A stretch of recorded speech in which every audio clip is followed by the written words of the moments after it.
दोस्तों, आज की कहानी जो शुरू होती है वो धोखे से शुरू होती है और धोखे पे ही आकर ख़त्म होती है। लेकिन जब तक लोगों को पता चलता है कि उनके साथ धोखा हुआ है, तब तक कई ज़िंदगियां बर्बाद हो चुकी होती हैं। लेकिन सबसे अच्छी बात ये होती है कि कई ज़िंदगियां बर्बाद होने से बच जाती हैं। नमस्कार, आदाब, सत श्री अकाल। मैं जगदीप सिंह।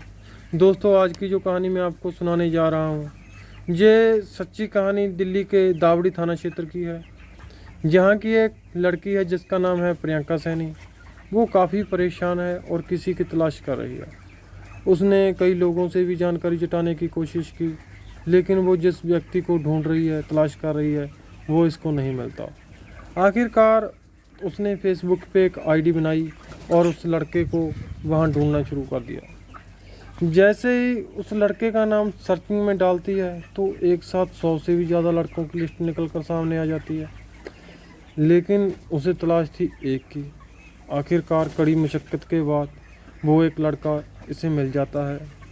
फिर वो उसे फ्रेंड रिक्वेस्ट भेजती है।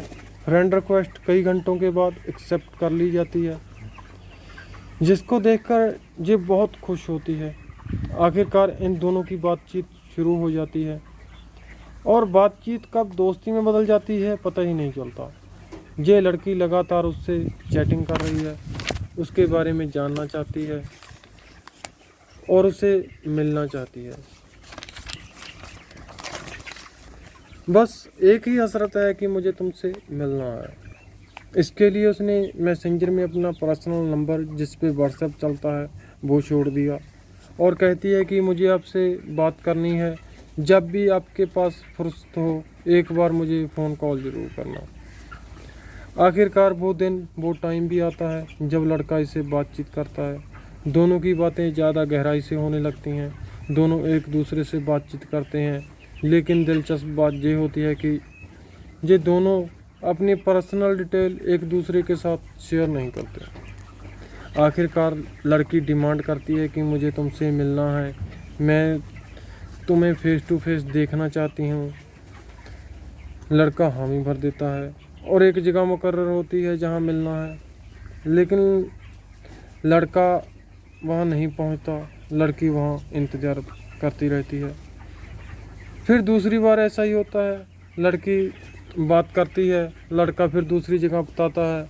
लड़की वहाँ जाती है और लड़का फिर नहीं आता। आखिरकार लड़की कहती है कि तुम्हें मिलना है या नहीं मिलना, ये क्लियर कर दो। तब लड़का उस लड़की की इमोशनल बातों में आ जाता है और एक जगह बताता है। थाना क्षेत्र में एक माता का मंदिर है, वहाँ मिलने की बात तय होती है। लड़की उस मंदिर में बैठी लड़के का इंतज़ार कर रही है। उसने वाइट कलर का टॉप पहना है, ब्लैक कलर की पैंट पहनी हुई थी। वो बहुत खूबसूरत लग रही थी। इसको देखकर लड़का रुक नहीं पाता और सीधा उसके पास पहुंच जाता है। जैसे ही लड़का उसके पास पहुंचता है, अचानक से पुलिस उसे चारों तरफ से घेर लेती है। उस लड़के की समझ में कुछ नहीं आता। लड़की वहीं बैठी थी। लड़का सोचता है कि हुआ है तो क्या हुआ है। पुलिस लड़के को दावड़ी के थाने में लाती है और करीब आधे घंटे के बाद वही लड़की एक इंस्पेक्टर के रूप में सामने आती है। उसने वर्दी पहनी हुई थी, उसके कंधों पे स्टार लगा था। जब लड़का उस लड़की को वर्दी में देखता है तो ये बात उसके लिए बहुत ही शॉकिंग थी। आखिरकार इस कहानी से पर्दा उठता है। इस कहानी की शुरुआत जो होती है वो यहाँ से शुरू होती है। एक लड़की है जो थाने में 30 जुलाई की शाम लगभग 5 से 6 बजे के आसपास रोती हुई आती है और इंस्पेक्टर से कहती है कि साहब, मुझे एक लड़के ने धोखा दिया है और फेसबुक पर मुझसे दोस्ती की। उसने मेरे साथ शारीरिक संबंध बनाए और वो अब 3 महीने की गर्भवती हो गई है। वो रो रही है। जब पुलिस उस लड़के की जानकारी मांगती है तो वो कहती है कि ना मेरे पास उसका फ़ोन नंबर है और ना ही कोई उसका अता पता है, ना ही उसका कोई फ़ोटोग्राफ्स है। पुलिस के लिए वाकई ये बहुत बड़ा चैलेंज था कि जिस लड़के ने धोखा दिया है उसे तलाश कैसे करे।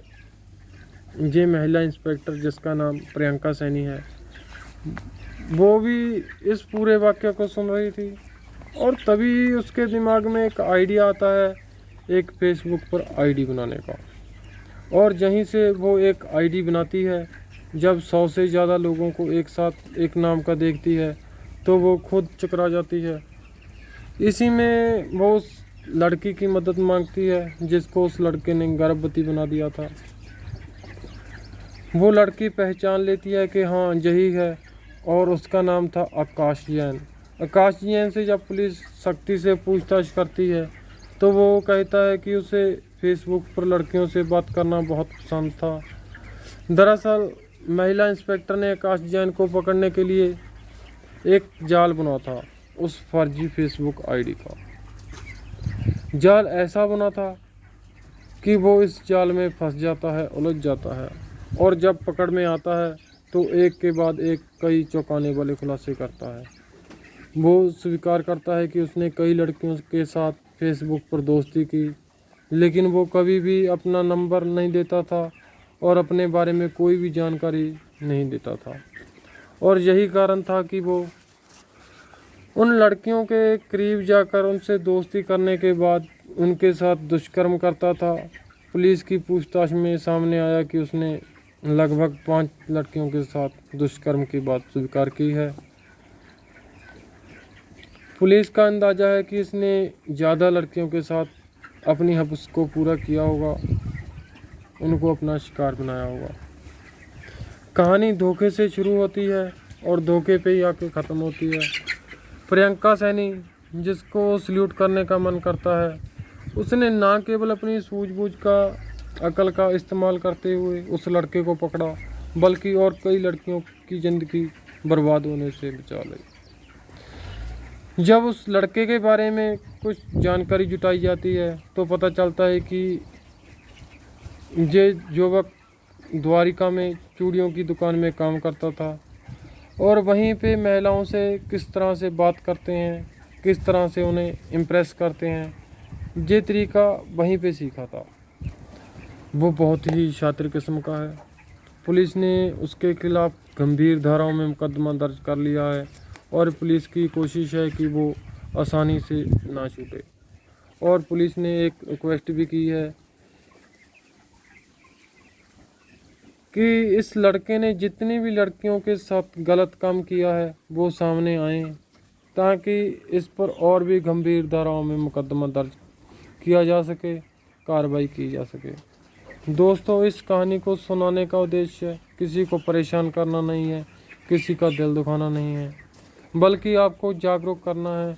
आप जहां भी रहें अपना ख्याल रखें, सुरक्षित रहें। जय हिंद, जय भारत।